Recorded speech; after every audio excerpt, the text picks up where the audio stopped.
একটা আমি ভেঙে দেখাচ্ছি। এই দেখো বন্ধুরা, কত সুন্দর রসটা কিন্তু ভেতরটাতে ঢুকেছে। তোমরা দেখে তো নিশ্চয়ই মনে হয় বুঝতে পারছো যে কত সুন্দরভাবে রসটা ঢুকেছে মিষ্টির ভেতরে। বন্ধুরা, তোমরা সবাই কেমন আছো? মৌমিতা ইয়াম্মি কিচেন অ্যান্ড ব্লগে তোমাদের অনেক স্বাগত। আমি চলে এসেছি আজকে আবার একটা নতুন রেসিপি নিয়ে। আজকে আমি বানাবো একটা খুব অসাধারণ মিষ্টি, সে যেটা কিনা মুখে দিলেই মিলিয়ে যাবে। আর মিষ্টিটা আমি বানাবো শুধুমাত্র ময়দা দিয়ে। আর ময়দা দিয়ে যে এত সুন্দর মিষ্টি হয় বন্ধুরা, তোমরা ভাবতেও পারছো না। তার জন্য কিন্তু তোমাদের পুরো ভিডিওটা দেখতে হবে আমি কীরকমভাবে ময়দা দিয়ে মিষ্টিটা বানাচ্ছি। তো সবার আমি আগে এখানে নিয়ে চলে এসেছি ময়দা, চিনি, ঘি, আর রয়েছে লবণ আর একটু বেকিং সোডা। এই কিছু উপকরণ দিয়েই আমি আজকে মিষ্টিটা বানাবো। আর এইখানে আমি এরকম একটা বড় কাপের কিছু কম 1 কাপ আমি ময়দা নিয়ে নিয়েছি। এইটা একটা থালার মধ্যে ঢেলে নেব। এইখানে আমি একটা এরকম থালা নিয়ে নিয়েছি, এর মধ্যে কিন্তু আমি এই ময়দাটা এখন ঢেলে দেব।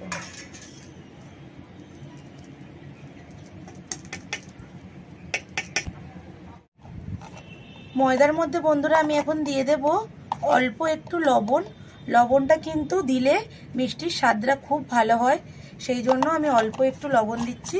লবণটা কিন্তু তোমরা নাও দিতে পারো। এবারে দেব একদম সামান্য বেকিং সোডা। সোডাটা কিন্তু বেশি দিলে হবে না, যেরকম ময়দা সেরকম অনুযায়ী সোডাটা দিতে হবে। খুব বেশি দিয়ে দিলে কিন্তু মিষ্টিটা তখন আবার খারাপ হয়ে যেতে পারে, ভালো বানানো যাবে না। খুব ভালো করে একটু মিশিয়ে নেব।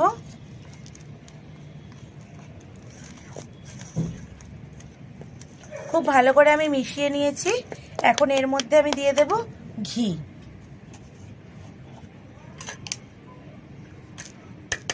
আর ঘিটা আমি একটা এরকম বড় চামচে নিয়ে নিয়েছি। চামচটা মেপে আমি ঠিক 3 চামচ ঘিটা দিয়ে দেব। এই ঘিয়ের বদলে কিন্তু বন্ধুরা তোমরা তেলও দিতে পারো। সাদা তেলের থেকে আমার যেটা মনে হয় ঘিটা দিলেই ভালো। আর ঘিয়ের যে এত সুন্দর গন্ধ, সেটা কিন্তু খেলে মিষ্টিতে খুব ভালো লাগে, সেই জন্য সবসময় ঘিটা দেওয়ার চেষ্টা করবে। এইবারে এই ঘি আর এই ময়দাটাকে খুব ভালো করে আমি মিশিয়ে নেব।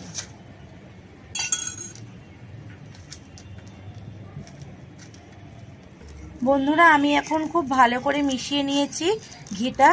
আর এখন আমার এই রকমভাবে মুঠো করলে কিন্তু ময়দাটা এইভাবে মুঠো হয়ে যাচ্ছে। এইভাবে হাত দিয়ে চাপ দিলে তবে ভাঙছে।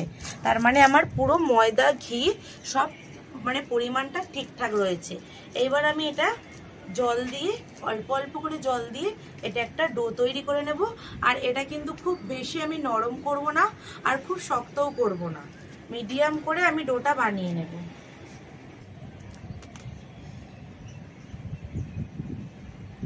এইরকম অল্প অল্প করে জল দিয়ে আমি একটা ডো বানিয়ে নেব।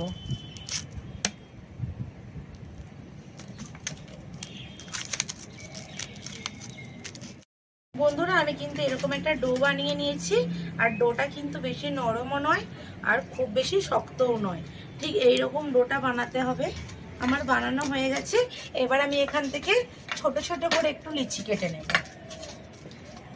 এইরকম কিন্তু আমি লিচিগুলো কেটে নেব, সব এক সমান করে। আর ঘিটা দিয়েছি বলে আমার ময়দাটা কিন্তু ভীষণ সফট হয়েছে। এত সফট হয়েছে, তেল দিলে কিন্তু এত সফটটা হয় না। আর ঘিয়ের পরিমাণটা একটু বেশিই দিতে হয়। আমি লিচিগুলো কেটে নিয়েছি। এবারে এগুলো আমি একটা মিষ্টির ভাবে শেপ দিয়ে নেব। প্রথমে আমি এইভাবে গোল গোল করে ঘুরিয়ে নেব। গোল গোল করে ঘোরানোর পরে এইভাবে আমি আস্তে আস্তে লম্বা করে নেব।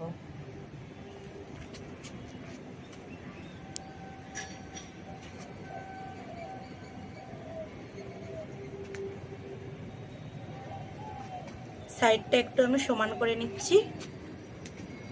আমার কিন্তু একটা মিষ্টি বানানো হয়ে গেছে। এইভাবে কিন্তু আমি প্রত্যেকটা মিষ্টি বানিয়ে নেব।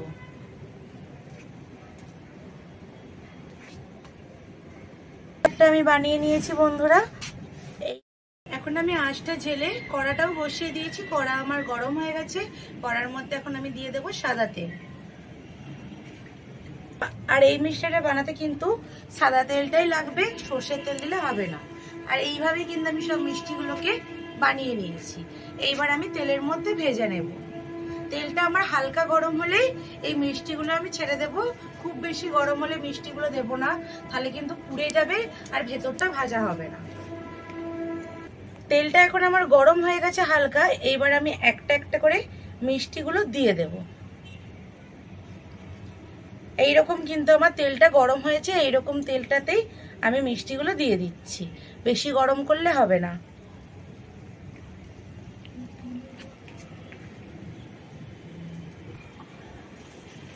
আমি কিন্তু সব মিষ্টিগুলো দিয়ে দিয়েছি, আর তেলটা কিন্তু আমার খুব বেশি গরম নয়, এইরকম কিন্তু মানে ফেনা ফেনা ভাবে এইভাবে কিন্তু ফুটছে, খুব বেশি টকবক করে ফুটছে না। আমি এখন একটা সাঁড়াশি দিয়ে মিষ্টিগুলোকে এইভাবে নাড়িয়ে চাড়িয়ে নেব।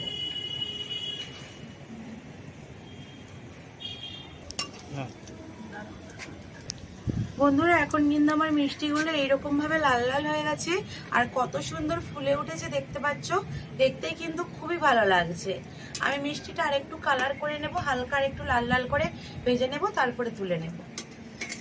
আমি আর এটা কিন্তু মিষ্টিটা বেশি লাল করব না, এইরকম লাল লাল হয়েছে, এখনই আমি তুলে নেব। বেশি লাল লাল করলে কিন্তু সেটা ভালো লাগে না পরে। মিষ্টিগুলো আমি তুলে নিচ্ছি। বন্ধুরা আমার মিষ্টিগুলো বানানো হয়ে গেছে। এবারে চিনি সিরাটা আমি বানিয়ে নেব। কড়াটা এখন আমি পরিষ্কার করে আবার বসিয়ে দিয়েছি।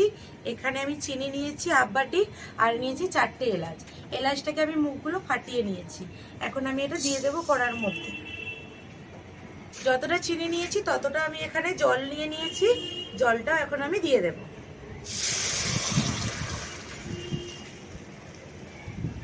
এবারে চিনিটা গলা পর্যন্ত আমি এখন অপেক্ষা করব।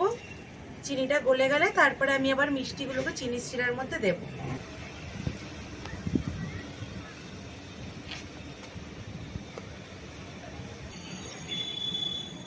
বন্ধুরা এখানে কিন্তু চিনি শিরাটা আমার খুব ভালোভাবে ফুটে গেছে, চিনিটাও গলে গেছে। এখন আমি চিনি শিরাটা নামিয়ে নেব। বন্ধুরা চিনি শিরাটা আমি নামিয়ে নিয়েছি। এই মিষ্টিগুলো এখন আমি চিনি শিরার মধ্যেই দিয়ে দেব। কড়ার মধ্যে এগুলো দিয়ে এখন আমি আধা ঘন্টা রেখে দেব, যাতে রসটা পুরো মিষ্টির মধ্যে ঢুকে যায়।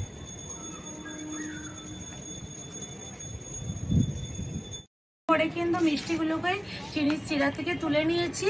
তুলে নিয়ে আমি এখন প্লেটের মধ্যে একটা সাজিয়ে নিয়েছি। এইভাবে আমার মিষ্টিটা কিন্তু কত সুন্দর হয়েছে। আর এটাকে দেখতে আরো সুন্দর করার জন্য ওপর থেকে কিন্তু আমি গুঁড়ো দুধ নিয়ে হালকা করে ছড়িয়ে দেবো। তো দেখতেও সুন্দর লাগবে আর খেতেও কিন্তু খুবই ভালো লাগবে, কারণ গুঁড়ো দুধটা মুখে যখন পড়বে মিষ্টির সাথে সাথে একটু একটু খেতে কিন্তু খুবই ভালো লাগবে। আমি এইভাবে অল্প অল্প করে নিয়ে ছড়িয়ে দিয়েছি হালকা করে। বন্ধুরা দেখতে কিন্তু কত সুন্দর লাগছে মিষ্টিগুলো, আর খেতেও হবে কিন্তু খুব সুন্দর। আমি একটা মিষ্টি তোমাদেরকে দেখাচ্ছি। এই দেখো কতটা নরম হয়েছে, আমার আঙুল এইভাবে ঢুকে যাচ্ছে। আর একটা আমি ভেঙে দেখাচ্ছি। এই দেখো বন্ধুরা কত সুন্দর রসটা কিন্তু ভেতরটাতে ঢুকেছে। তোমরা দেখে তো নিশ্চয়ই মনে হয় বুঝতে পারছো যে কত সুন্দরভাবে রসটা ঢুকেছে মিষ্টির ভেতরে। আর তোমরা কিন্তু বাড়িতে অবশ্যই এইভাবে মিষ্টি বানিয়ে খেয়ে দেখবে, খেতে কিন্তু খুব সুন্দর হয়। আর একবার বানালে কিন্তু বারবার বানিয়ে খেতে ইচ্ছা করবে। আর আমি ভিডিওটা বেশি বড় করছি না, এখানে শেষ করছি। ভালো লাগলে অবশ্যই একটা লাইক করে দেবে। আর চ্যানেলটা যারা এখনো সাবস্ক্রাইব করোনি তাদেরকে বলছি চ্যানেলটা সাবস্ক্রাইব করে দাও। খুব তাড়াতাড়ি আরো খুব দারুণ দারুণ রেসিপি আসতে চলেছে, তার জন্য কিন্তু তোমাদেরকে অবশ্যই চ্যানেলটা সাবস্ক্রাইব করতে হবে। আর যারা সাবস্ক্রাইব করেছে তাদেরকে অনেক ধন্যবাদ। দেখা হচ্ছে আবার নতুন কোনো ভিডিও নিয়ে। টাটা।